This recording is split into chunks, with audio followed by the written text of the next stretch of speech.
Hello everyone, welcome to let's revise. आज की video में हम साइकोलॉजी के यूनिट 3 के एमसीक्यूज डिस्कस करेंगे। आपका जो साइकोलॉजी का यूनिट 3 है वो है इंटेलिजेंस एंड क्रिएटिविटी।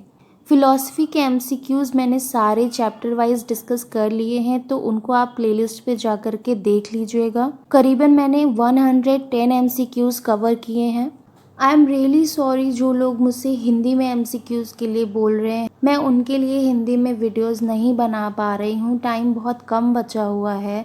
तो जिन्हें हिंदी में एमसीक्यूज चाहिए वो प्लीज़ टेलीग्राम चैनल को ज्वाइन कर लीजिए, मैं वहाँ पर पीडीएफ फॉर्म में सेंड कर दूँगी। क्योंकि अगर अभी मैं वीडियो बनाऊँगी तो मैं कवर नहीं कर पाऊँगी और आप लोगों का भी लॉस हो जाएगा। तो टेलीग्राम पे मैं वो पीडीएफ सेंड कर दूँगी, आप लोग वहाँ से देख सकते हो। आज की वीडियो स्टार्ट करते हैं। जो फर्स्ट क्वेश्चन है वो है who believed in general and specific intelligence factor? Thurstone, Gardner, Sternberg, Spearman. तो जिसका राइट आंसर है वो आपका है स्पीयरमैन। स्पीयरमैन ने ही 2 फैक्टर थ्योरी दी थी जिसमें आपकी general and specific intelligence factor की बात हुई थी। नेक्स्ट क्वेश्चन है logical mathematical intelligence is associated with 2 factor theory, group factor theory, multiple intelligence theory, none of these. तो जो इसका राइट आंसर होगा वो होगा multiple intelligence theory. Multiple intelligence theory आपकी गार्डनर ने दी थी और उसी में उन्होंने मल्टीपल टाइप्स की बात की थी, जिसमें से आपका एक लॉजिकल मैथमेटिकल इंटेलिजेंस भी आता है। According to Thurstone, how many primary mental abilities are there? 9, 5, 8 and 7।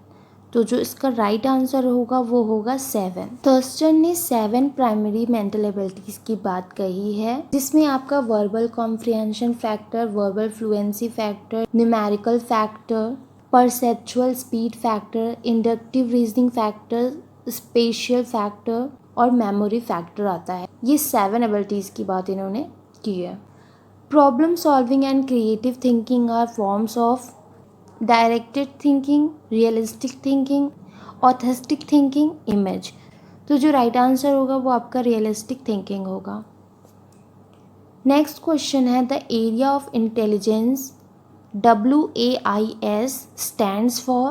वेशलर adult intelligence scale, Wechsler approximate intelligence scale, Wechsler aptitude intelligence scale, none of these. तो जो राइट आंसर होगा वो आपका होगा Wechsler adult intelligence scale. David Wechsler ने वेशलर adult intelligence scale develop किया था, साथ ही साथ इन्होंने Wechsler intelligence scale for children को भी डेवलप किया था। Which one is not the form of intelligence according to gardener?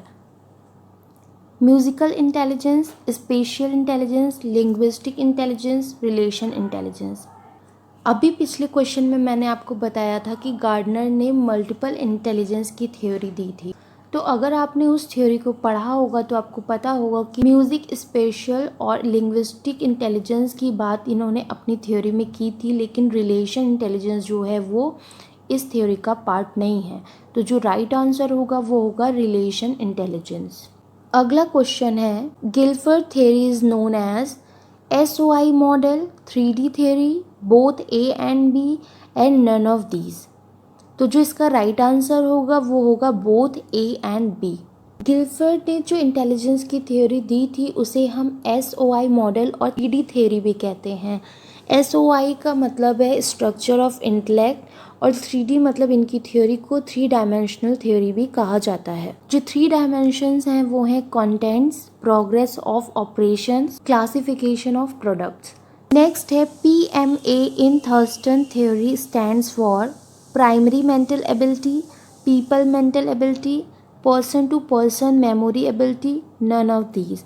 अभी पीछे मैंने आपको बताया था कि थर्स्टन ने 7 प्राइमरी मेंटल एबिलिटीज़ की बात कही है, ठीक है, और वो कौन सी थी वो भी मैंने बताया था। तो यहाँ पे जो PMA है उसका मतलब प्राइमरी मेंटल एबिलिटी से ही है। तो जो राइट आंसर होगा वो आपका फर्स्ट होगा, primary mental ability. Concept of IQ is given by Gardner, Sternberg, Spearman, Binet. तो जो यहाँ पे राइट आंसर होगा वो होगा Binet. Which are the main components of 2 factor theory?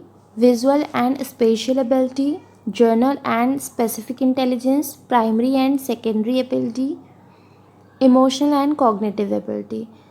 यहाँ पे जो राइट आंसर होगा वो आपका होगा जनरल एंड स्पेसिफिक इंटेलिजेंस। ठीक है, जो 2 फैक्टर थ्योरी थी वो स्पीयरमैन ने दी थी, उसमें इन्होंने 2 फैक्टर्स की बात की थी इंटेलिजेंस के, एक था जी फैक्टर एंड दूसरा था आपका S factor. G factor means आपका जनरल इंटेलिजेंस फैक्टर और S factor means specific intelligence factor. Next है spiritual and existential intelligence were included in whose theory, Gardner, Spearman, Binet, none of these. तो Thurstone की theory मैंने आपको बता दी, उन्होंने 7 primary mental ability की बात कही थी। स्पीयरमैन ने 2 फैक्टर थ्योरी दी थी जिसमें आपका जी फैक्टर और एस फैक्टर आया हुआ था। बिनेट ने आपके आईक्यू का कॉन्सेप्ट इन्वेंट किया था। ठीक है, तो यहाँ पे जो आपके आते हैं गार्डनर का मैंने बताया था कि इन्होंने मल्टीपल इंटेलिजेंस थ्योरी दी थी। तो जो स्पिरिचुअल एंड एक्सिस्टेंशियल इंटेलिजेंस है वो आपकी गार्डनर की थ्योरी में आते हैं। नेक्स्ट है अ 10-year-old child with mental age of 12 would have an IQ of 110, 120, 90, 85। तो यहाँ पे जो करेक्ट आंसर होगा वो होगा 120। नेक्स्ट है which is the element of creativity, creative process, creative personality traits, creative product, all of the above. तो जो राइट आंसर होगा वो होगा all of the above. Creativity के ये 3 एलिमेंट्स दिए गए हैं। नेक्स्ट है frames of mind is a book of Guilford, Gardner, Spearman, none of these. Frames of mind the theory of multiple intelligence, ये जो बुक है ये गार्डनर की है। कल की वीडियो में मैं आप लोगों के साथ में साइकोलॉजी का यूनिट 4 शेयर करूँगी।